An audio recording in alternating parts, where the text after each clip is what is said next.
Alright, so today we're going to be looking at linear combinations, span, linear independence, and linear dependence. And we're going to see first what a linear combination is in the first place. So linear combination is where you have a constant multiplied by some kind of vector. And then we're going to do that plus another scalar or a constant multiplied by another vector. And our resulting vector is going to be the linear combination of these two vectors. And this might seem a little bit complicated at first, but it really isn't, because we've actually been working with things like this for a while now in other forms of algebra. So let's say we've got ourselves a graph over here, right?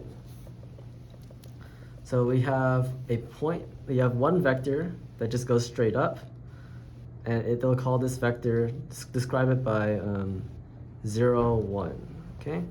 Then we have another vector over here, and this one's going to be described by 1, 0. So you see, these are our two vectors. This could be like our x, and this could be our y. And now if we multiply this vector by literally any number, we can go anywhere up in this x direction. And if we multiply this other vector by any value, we can go anywhere in this direction. And so now we have a linear combination. We can make linear combinations by choosing any value of a and b to get a new vector anywhere on this plane. And that actually leads us to our next idea, and that's span. And span is the idea of anywhere that we can use a linear combination to get to. So span is useful in this case where we have these two vectors like going in normal directions. But what happens if we had vectors that instead go in different directions like this? They don't go on like your classic XY plane. Well, here we're still able to get a span that reaches every single thing on the plane, just not really in your traditional way. So this vector over here could be 0, 1, and this vector over here would be like 1, -1. So now we can use multiplication, and we can see that if we scale this vector anywhere along this plane, we can still reach anywhere up and down. And here, since we've got this like left and right sort of motion over here, still, even though it's shifted a little bit downward, we're still able to go left and right. It's just more like a diagonal sort of thing, but we'll still be able to reach nearly any vector, or literally every vector in the 2D plane. Now things change once we get to like 3D. Because now we have 3 dimensions, right? But the basic idea is the same. As long as we have 3 vectors that will be pointing in different directions, we'll be able to expand all of 3D space. So for example, if we had one going up, one going along this direction, and one going along our new dimension, then now we have the span being the entire space, because we can create linear combinations of each of these vectors by multiplying them by any value. But now we can move on to the idea of independence, because if we have independence, that means that every single vector adds a new dimension to our span. However, if we have multiple vectors that do the same thing, then what we have is linear dependence, and that means that we could eliminate one of the vectors as they are a linear combination of the others. Okay, let's go back to 2D space. So we have this vector and this vector. So we can say right away that these two vectors are independent of each other, and that's because this one only adds the up and down direction of the space, while this vector only adds to the left and right. But let's say that we added a third vector to the system, a vector like this. Well, now we can say that this entire system is dependent, and that's because this vector over here doesn't add a new dimension. We could literally create this vector as a combination of this one and this one by saying we're going to go right a little bit. I'm going to use a different color for this. We're going to go right a little bit, and then we're going to go up. And you notice that we're using the vector over here, we're just scaling it by some amount in order to reach this new position. So it's a linear combination of the other vectors, meaning that it's not linearly independent. So now let's look at how we can actually find this mathematically.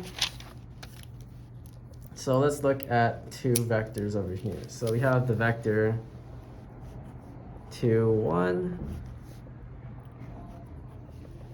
and then we have the other vector, which is 3, 5. So let's see how we can find this is independent or dependent. So the first thing we want to do is we can just make a matrix, and we're going to make the matrix like this, and we're going to fill in our x on the left, and we're filling in our y on the right. Okay, so now we can use row reduction in order to shrink this matrix down to its reduced echelon form. And to do that, we're going to multiply the bottom by 2 and subtract it from the top. What we're going to get is our top stays the same. Our bottom, we're going to subtract 2 from 2 is 0. This multiplied by 2, we get 10. 3 minus 10 is -7. All right, so this is our new echelon form, and we can convert this to reduced echelon form by dividing the top by 2.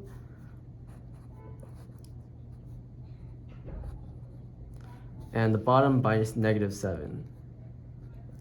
So now we have our reduced echelon form, and whenever we have a 1 in one of these columns, we can subtract this equation from the other equations to turn it into 0. So this would actually turn into 0. So our total reduced echelon form is 1, 0, 0, 1. And what does this mean? Well, when we're looking for linear independence, what we're looking for is the presence of any free variables. And in this case, we don't have any free variables. We have one pivot, and we have another pivot. So this means that we are linearly independent because we have two pivots and we don't have any free variables. Now, what if we had a case where we did have free variables? Say we had an equation like this.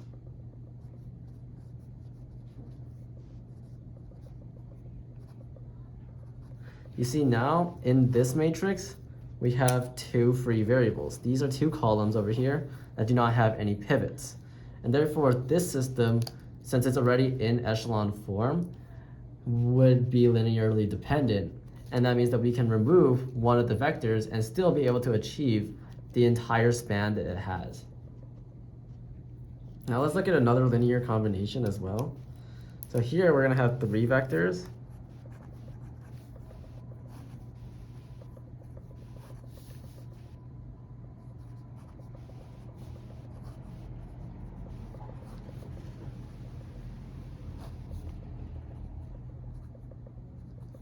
And here, we can already see that this is linearly dependent. The reason for that is that we have the 0 vector. So anytime that we have the 0 vector in some kind of combination of vectors, we already know that system's going to be linearly dependent. That's just the rule of thumb that you should just remember. And another instance where we could find linear dependence is when we have two vectors that are literally the same as each other.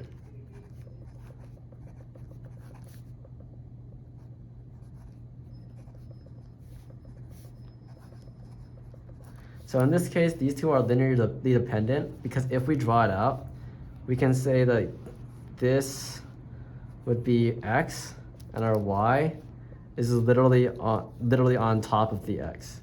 So they don't add any dimensions to each other because you could just scale one and not the other, and you'd still get some kind of line where any combination could be.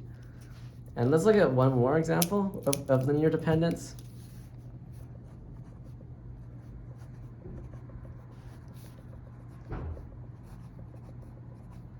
So here we have one that is a multiple of the other.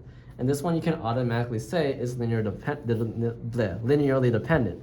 Because if we have one arrow here for x, and we can say we have another arrow here for y, which is like double the length for 2, we see that they're still on that same line.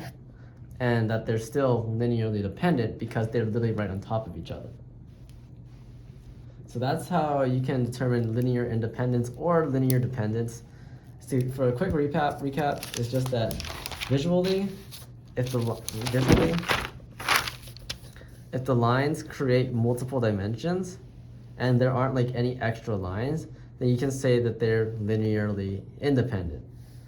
And that's seen in like the typical graph where you have like lines left and right, so like straight up and straight to the right. These ones can be multiplied by anything in order to create a span that spans the entire space. And those are linearly independent as there are no excess vectors. However, here we also see the same thing in 3D space, where now we have a third vector that allows us to go left along this new axis, giving us a cubic sort of thing, like an infinitely expanding cube sort of span. But over here, when we're still in the 2D plane, we have this third vector. This third vector does not add a new dimension because those two dimensions are already being covered by this vector and this vector. So these two can be combined in order to get this third vector, meaning that it's linearly dependent. Going over to how to do it mathematically, all we do is we just create a matrix with x on the left, the y on the right, and now we're going to reduce it into echelon form. And if we have no free variables and only pivots on every column, we have linear independence. But if we have any free variables, then it's linearly dependent. Also, if we have a zero vector, then it's going to automatically be dependent. If the vectors are the same, they'll be dependent. And if the vectors are scales of each other, then they're also dependent. And that's how you find linear independence and dependence.